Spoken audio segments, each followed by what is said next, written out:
Hi friends, പുതിയൊരു വീഡിയോയിലേക്ക് എല്ലാവർക്കും സ്വാഗതം. വീഡിയോയിലേക്ക് പോകുന്നതിന് മുമ്പ് ഈ ചാനൽ ആരെങ്കിലും ഫസ്റ്റായിട്ട് കാണുന്നവരുണ്ടെങ്കിൽ ഫസ്റ്റ് ചാനൽ സബ്സ്ക്രൈബ് ചെയ്ത് ലൈക്ക് ചെയ്ത് സപ്പോർട്ട് ചെയ്താണ്. അപ്പോൾ ദിലീപും മഹേഷും നന്നായിട്ട് വെള്ളമടിച്ചിട്ടാണുള്ളത്. മഹേഷ് ആ വെള്ളമടിച്ച ലെവലിൽ നേരെ ചന്ദ്രികയുടെ മുറിയിലേക്ക് പോവുകയാണ്. അതായത് മുറി തുറന്ന് അവിടെ എത്തി ചന്ദ്രികയുടെ ദേഹത്ത് മെല്ലെ കൈവെക്കുകയാണ്. ദിലീപ് ദേഹത്ത് കൈവച്ചത് അറിഞ്ഞ് ചന്ദ്രിക പെട്ടെന്ന് തന്നെ എഴുന്നേൽക്കുകയാണ്. പെട്ടെന്ന് ഉറക്കത്തിൽ നിന്നും എണീറ്റ് പറയാണ്, ഏയ്. അപ്പോൾ ദിലീപ് ഒരടി പിന്നോട്ട് മാറാണ്. പേടിക്കണ്ട ചന്ദ്രികയെ, റൂമെല്ലാം കറക്റ്റാണോന്ന് നോക്കിയിട്ട് പോകാൻ വേണ്ടി വന്നതാണ് ഞാൻ. നിനക്കിവിടെ ഒരു കുറവും ഇല്ലല്ലോ. മഹേഷ് നിന്നെ വീണ്ടും കല്യാണം കഴിക്കാൻ ആഗ്രഹിക്കുന്നു. നിങ്ങളെ വിവാഹത്തിന് വേണ്ടിയുള്ള ഏർപ്പാടുകളൊക്കെ ഞാനാ ചെയ്യുന്നത്. നിനക്ക് മഹേഷിനെ കല്യാണം കഴിക്കാൻ താല്പര്യമില്ലെന്ന് എനിക്കറിയാം. എന്നാൽ മഹേഷ് നിന്നെ വിടാൻ പോകുന്നില്ല. അതുകൊണ്ട് മഹേഷിനെ നീ കല്യാണം കഴിച്ചോ. നിനക്ക് ഒരു കുറവും വരാതെ ഞാൻ നോക്കിക്കോളാം. ശരിക്ക് പറഞ്ഞാൽ നീ ഭയങ്കര സുന്ദരിയാണ്. അവൻ ചിരിച്ചുകൊണ്ട് അവളുടെ അടുത്തേക്ക് വീണ്ടും പോവാണ്. അപ്പോഴേക്കും അവളുടെ അടി അവൻ്റെ കരണത്ത് വീണിരുന്നു. ചന്ദ്രിക സർവ്വശക്തി എടുത്ത് പറയാണ്, ഇറങ്ങിപ്പോടാ പുറത്ത്.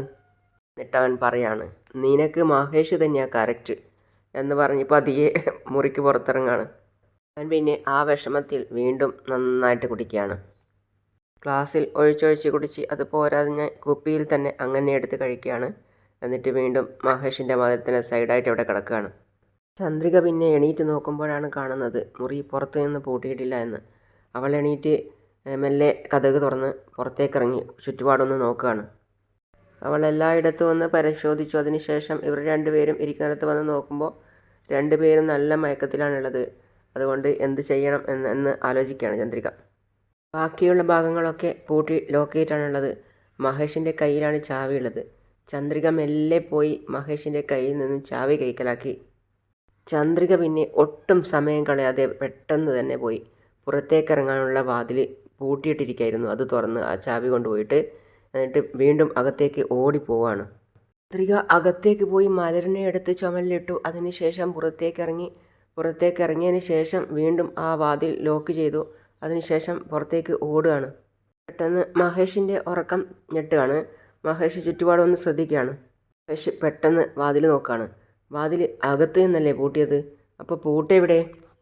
ഈ ചന്ദ്രിക എന്ന് മഹേഷ് എണീറ്റ് എല്ലായിടത്തും നോക്കുകയാണ്. വാതിൽ പുറത്തു നിന്ന് പൂട്ടിയിരിക്കുകയാണല്ലോ. ചന്ദ്രിക എങ്ങോട്ടെന്നില്ലാതെ മലറിനെയും എടുത്ത് ഓടുകയാണ്. ചന്ദ്രികയ്ക്ക് ഓടിയിട്ട് എങ്ങോട്ട് പോകണം എന്നറിയുന്നില്ല. ഇതെന്താ, ചുറ്റും കാടാണല്ലോ. എങ്ങോട്ടാണ് പോവുക? എങ്ങോട്ടാണ് രക്ഷപ്പെടാൻ വഴി? മഹേഷ് മുറിയിൽ ചെന്ന് നോക്കുമ്പോൾ ചന്ദ്രികയെയും മലരിനെയും കാണുന്നില്ല. അതിച്ചല്ലോ. ഷേ, ഏയ് ദിലീപ് ദിലീപ് ദിലീപ് എന്ന് പറഞ്ഞ് ദിലീപിനെ വിളിക്കുകയാണ്. നീ എഴുന്നേൽക്ക്. എന്താ എന്താ എന്ന് ചോദിക്കുകയാണ് അവൻ. ചന്ദ്രികയും മലരും രക്ഷപ്പെട്ടു. എങ്ങനെ?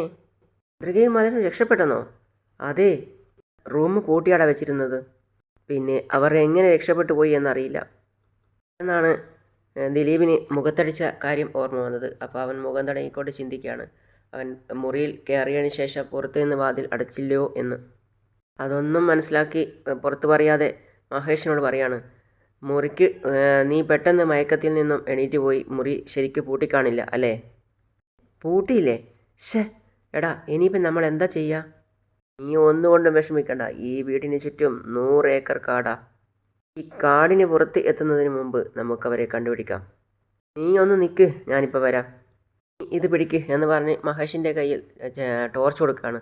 അപ്പോൾ മഹേഷ് പറഞ്ഞു, എടാ, ഈ വാതിൽ പുറത്തു നിന്ന് പൂട്ടിയിരിക്കുക. പുറകുവശമായി പോകാം. ശരി, വാ. രണ്ടുപേരും ടോർച്ചുമായി ചന്ദ്രികയെ തിരയാണ്. ഒരുപാട് കാടാണല്ലോ ഉള്ളത്. അതിനകത്ത് എവിടെയെങ്കിലും വെച്ച് കണ്ടുപിടിക്കാം എന്ന് കരുതി ചന്ദ്രിക മലരിനെയും എടുത്തുകൊണ്ട് ഓടി ഓടി തളർന്ന് ഒരിടത്ത് ഇരിക്കുകയാണ്. ഈ ചന്ദ്രികയെ, മലർ എന്ന് മഹേഷ് വിളിക്കുകയാണ്. അപ്പോൾ ചന്ദ്രിക മനസ്സിൽ ചിന്തിക്കുകയാണ്, അയ്യോ ഇവിടെ എത്തിയെന്ന് തോന്നുന്നല്ലോ. ഇപ്പം എന്ത് ചെയ്യും ഇനി? ചന്ദ്രിക അപ്പോൾ ഫോൺ എടുത്തിട്ട് സിദ്ധു സാറിനെ ഒന്ന് വിളിച്ചു നോക്കാമെന്ന് പറഞ്ഞ് സിദ്ധു സാറിനെ വിളിക്കുകയാണ്. സിദ്ധു സാറിൻ്റെ ഫോൺ റിങ് ചെയ്യുന്നുണ്ട്, പക്ഷേ എടുക്കുന്നില്ല. അതിന് പുറമെ മഹേഷിൻ്റെ വിളിയും കേൾക്കുന്നുണ്ട്, ചന്ദ്രികയെന്ന്. ഒരുപാട് തവണ സിദ്ധുവിനെ വിളിച്ചു ചന്ദ്രിക. അപ്പോൾ എന്നിട്ട് ചന്ദ്രിക പറയാണ്, അയ്യോ സാർ എടുക്കുന്നില്ലല്ലോ, മഹീന്ദ്രൻ സാറിനെ വിളിച്ചു നോക്കാം. മഹേഷ് വിളിച്ചുകൊണ്ടിരിക്കുകയാണ്. ഏയ് ചന്ദ്രികയെ. അവൾ പേടിച്ചാണ് ഫോൺ ചെയ്യുന്നത്. അപ്പോൾ മഹീന്ദ്രൻ സാറിനെ വിളിച്ചിട്ടും താങ്കൾ വിളിക്കുന്ന വ്യക്തി സ്വിച്ച് ഓഫ് ചെയ്തിരിക്കുകയാണെന്ന് പറയുന്നു. മഹീന്ദ്രൻ സാറും സ്വിച്ച് ഓഫ് ചെയ്തിരിക്കുകയാണല്ലോ. ദിലീപ് പറയുന്നത് ചന്ദ്രിക കേൾക്കാണ്. നോക്ക്, നീ വിഷമിക്കണ്ട. ഈ കാട് വിട്ട് ചന്ദ്രികയ്ക്ക് എങ്ങോട്ടും പോകാൻ പറ്റില്ല. വീണ്ടും ചന്ദ്രിക മലരിനെയും എടുത്ത് ഓടുകയാണ്. അപ്പോഴാണ് ദിലീപ് പറയുന്നത്, മഹേഷ് ദേ ചന്ദ്രിക. എവിടെയാ അവൾ? ഓടുന്നത് കണ്ടോ? ഏയ് ചന്ദ്രിക, നിൽക്കടെ അവിടെ, ഡീ നിൽക്ക്. ചന്ദ്രിക അവരുടെ വിളിയൊന്നും കേൾക്കാതെ നിർത്താതെ ഓടുകയാണ്. അപ്പോഴേക്കും മലറിൻ്റെ ഉറക്കം ഞെട്ടി. എന്നിട്ട് മലർ പറയാണ്, അമ്മേ എടാ, നമ്മൾ അവിടെ നിന്ന് രക്ഷപ്പെട്ടു, നമുക്ക് എങ്ങോട്ടെങ്കിലും ഓടാം. വാ അമ്മേ. ചന്ദ്രിക നിൽക്കാൻ, അവിടെ നിൽക്കടി, ഓടരുത്. ചന്ദ്രിക അവിടെ നിൽക്കാൻ, ഓടരുത്. അവർ രണ്ടുപേരും വേക്കിൽ നിന്ന് മാറി മാറി വിളിക്കുകയാണ്. പക്ഷെ അതൊന്നും കാര്യമാക്കാതെ ചന്ദ്രികയും മലരും ഓടുകയാണ്. എനിക്ക് ഓടാൻ പറ്റുന്നില്ല അമ്മേ, എൻ്റെ കാല് വേദനിക്കുന്നു അമ്മേ, എനിക്ക് ഓടാൻ പറ്റുന്നില്ല എന്ന് പറഞ്ഞ് മലർ അവിടെ കൈപിടിച്ച് നിൽക്കുകയാണ്. ചന്ദ്രിക മലരിനെ എടുത്ത് പൊക്കിയെടുത്തിട്ട് ഓടുകയാണ്.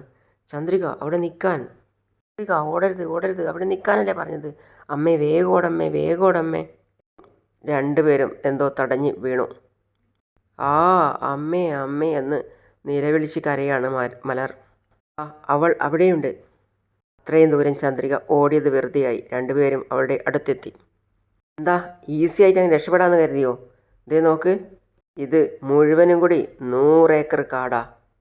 ഈ കാട്ടിൽ നിന്ന് നിനക്ക് രക്ഷപ്പെടാൻ കഴിയില്ലടി. താടി വിട്, എൻ്റെ കുഞ്ഞിനെ വിട്. അമ്മേ എന്ന് വിളിച്ച് അവളും കരയാണ്. ഞാനല്ലേ പറഞ്ഞേ എന്ന് പറഞ്ഞ് മഹേഷ് മലറിനെ പിടിച്ച് വലിച്ചു വാങ്ങിക്കുകയാണ്. അമ്മേ അയ്യോ, എൻ്റെ മോളെ വിട്. മലറിനെ മഹേഷ് ദിലീപിൻ്റെ കയ്യിൽ കൊടുത്തു. എന്നിട്ട് ചന്ദ്രികയെ വലിച്ചിഴക്കുകയാണ്. ചന്ദ്രിക പോകാതായപ്പോൾ ചന്ദ്രികയ്ക്ക് നല്ല അടി കിട്ടുകയാണ്. നോക്ക്, ആ സിദ്ധാർത്ഥ് ഇപ്പോഴും എൻ്റെ കസ്റ്റഡിയിൽ തന്നെയാണ്. എൻ്റെ കയ്യിൽ നിന്ന് രക്ഷപ്പെടാൻ നോക്കിയാണ്ടല്ലോ, അവനെ ഇപ്പം തന്നെ കൊല്ലും ഞാൻ. എന്താടി, അവൻ ചാകാനാണോ നിൻ്റെ ആഗ്രഹം? നോക്ക്, ഇനി ഒരു തവണ കൂടി നീ രക്ഷപ്പെടാൻ നോക്കിയാൽ ഉറപ്പായിട്ടും ഞാൻ സിദ്ധാർത്ഥിനെ കൊല്ലും. സൂക്ഷിച്ചോ, നടക്ക്. നീ രക്ഷപ്പെടാൻ നോക്കും അല്ലേ? നീ എങ്ങനെ രക്ഷപ്പെടും എന്നെനിക്ക് കാണണം. ദിലീപ് ചന്ദ്രികയോട് പറയാണ്, ആ ഫോണിങ് ഇതായി നോക്ക്, ഇനി ഒരിക്കൽ കൂടി ഇങ്ങനെയുള്ള മണ്ടത്തരം നീ കാണിക്കരുത് എന്ന് പറഞ്ഞ് രണ്ടുപേരെയും അതേ മുറിയിൽ തന്നെ കൊണ്ടുവന്നിട്ട് പൂട്ടിയിടുകയാണ്. ദിലീപ്, നീ പോയി പൂട്ടും താക്കോലും എടുത്തുകൊണ്ട് വാ. നീ ഇങ്ങ് വാ, മഹേഷ് പറയാണ്. ഇല്ല, എന്നെ വിട്. അമ്മേ മോളെ. എൻ്റെ മോളെ എവിടേക്കാണ് കൊണ്ടുപോകുന്നത്? നോക്ക്, നമ്മുടെ കല്യാണം കഴിയുന്നത് വരെ ഇവളിനി എൻ്റെ കൂടെ തന്നെയായിരിക്കും. നീ ചെയ്ത തെറ്റിൻ്റെ ശിക്ഷ. എൻ്റെ മോളെ കൊണ്ടുപോകരുത്. എൻ്റെ മോളെ ഇങ്ങ് തരാനാ പറഞ്ഞത്. വിടാൻ പറയാമേ, വിട്. ഞാൻ നിൻ്റെ അച്ഛനെ ഇവിടെ താമസിക്കാൻ നീ ഒരു തരത്തിലും പേടിക്കണ്ട. മോള് നിലവിളിക്കുകയാണ്, അമ്മേ എന്ന് പറഞ്ഞ്. അതൊന്നും കാര്യമാക്കാതെ മഹേഷ് മലരിനെയും കൊണ്ട് പുറത്തിറങ്ങി. ദിലീപ്, വേഗം പൂട്ട്.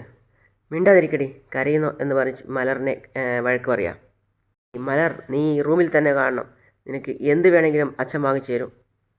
അപ്പോഴേക്കും മലർ കൈ ഉയർത്തി മഹേഷിൻ്റെ ചെകിട്ടത്തൊന്ന് പൊട്ടിച്ചു കൊടുത്തു. എനിക്ക് അമ്മയുടെ അടുത്ത് പോകണം, എന്നെ വിട്. മലർ, നീ ഞാൻ പറയുന്നത് നീ കേൾക്ക്. എൻ്റെയും നിൻ്റെ അമ്മയുടെയും കല്യാണം കഴിഞ്ഞ ശേഷം മാത്രമേ ഞാൻ നിൻ്റെ അമ്മയുടെ അടുത്ത് വിടൂ. ഷാഠ്യം പിടിച്ച് കരയാണ്. മഹേഷാണെങ്കിലോ വിട്ടുകൊടുക്കുന്ന രക്ഷണയില്ല. അപ്പോൾ അവൻ പറയാണ്, നിന്നോട് കാര്യം പറയാൻ മനസ്സിലാവില്ല നിനക്ക്? എന്നെ വീട്, എനിക്കെൻ്റെ അമ്മയുടെ അടുത്ത് തന്നെ പോകണം. രണ്ടുപേരെയും 2 റൂമിൽ ഇട്ട് പൂട്ടിയിട്ടതിന് ശേഷം രണ്ടുപേരും സംസാരിക്കുകയാണ്. ദിലീപ്, ഭാഗ്യം, എന്തായാലും അവൾ രക്ഷപ്പെട്ടില്ല. ചന്ദ്രിക മുറിക്കകത്ത് നിന്ന് വീണ്ടും വിളിക്കുകയാണ്, എൻ്റെ മോളെ ഇങ്ങ് താ മലർ. രണ്ടുപേരും വീണ്ടും കൂടി തുടങ്ങിയിരിക്കുകയാണ്. മലരും അതുപോലെ തന്നെ മുറിയിൽ നിന്ന് കതകിനെ മുട്ടി വിളിക്കുകയാണ്, കതക് തുറക്ക്, എനിക്ക് എൻ്റെ അമ്മയുടെ അടുത്ത് പോകണം, കതക് തുറക്ക്. രണ്ടുപേരും 2 മുറിയിൽ നിന്നും വിളിക്കുകയാണ്, എനിക്ക് അമ്മയുടെ അടുത്ത് പോകണം എന്ന് മലരും പറയാണ്. ചന്ദ്രിക പറയാണ്, എനിക്ക് എൻ്റെ മോളെ എൻ്റെ അടുത്ത് പറഞ്ഞേക്ക് എന്ന് പറയാണ്. പക്ഷേ ഇത് രണ്ടും കൂട്ടാക്കാതെ അവർ രണ്ടുപേരും നന്നായിട്ട് വീണ്ടും മദ്യപിക്കുകയാണ്. അങ്ങനെയാണ് ഇന്നത്തെ ഭാഗം അവസാനിക്കുന്നത്. അടുത്തതായി കാണിക്കുന്നത് മഹേന്ദ്രൻ സാറിൻ്റെ ഫോണടിയാണ്. അപ്പോൾ മഹേന്ദ്രൻ സാർ സിദ്ധുവിനോട് പറയാണ്, ACP ആണ് വിളിക്കുന്നത്. പറയൂ സാർ. മിസ്റ്റർ മഹേന്ദ്രൻ, മഹേഷ് ചന്ദ്രികയെയും മലറിനെയും എവിടേക്കാണ് കടത്തിക്കൊണ്ടുപോയത് എന്ന് ഞങ്ങൾ കണ്ടുപിടിച്ചു. എവിടെയാ സാർ അവൻ ഒളിപ്പിച്ചു വെച്ചിരിക്കുന്നത്? അങ്കിളേ, അവൻ അവരെ ശ്രീലങ്കയിലേക്കാണ് കൊണ്ടുപോയത്. ഞാൻ ഇപ്പം തന്നെ ഓഫീസിലേക്ക് വരാം സാർ. അങ്ങനെയാണ് ഇന്നത്തെ ഭാഗം അവസാനിക്കുന്നത്. അപ്പോൾ അടുത്ത പുതിയ വിശേഷമായിട്ട് വീണ്ടും കാണാം. അതുവരെ ഈ ചാനൽ സബ്സ്ക്രൈബ് ചെയ്യാതെ കാണുന്ന ആരെങ്കിലും ഉണ്ടെങ്കിൽ പെട്ടെന്ന് ഇങ്ങനെ സബ്സ്ക്രൈബ് ചെയ്യുക, ലൈക്ക് ചെയ്യുക, സപ്പോർട്ട് ചെയ്യുക. ഫീഡ്ബാക്ക് എന്താണെങ്കിലും അറിയിക്കുക. അപ്പോൾ അടുത്ത പുതിയ വിശേഷമായിട്ട് വീണ്ടും കാണാം. അതുവരേക്കും see you all.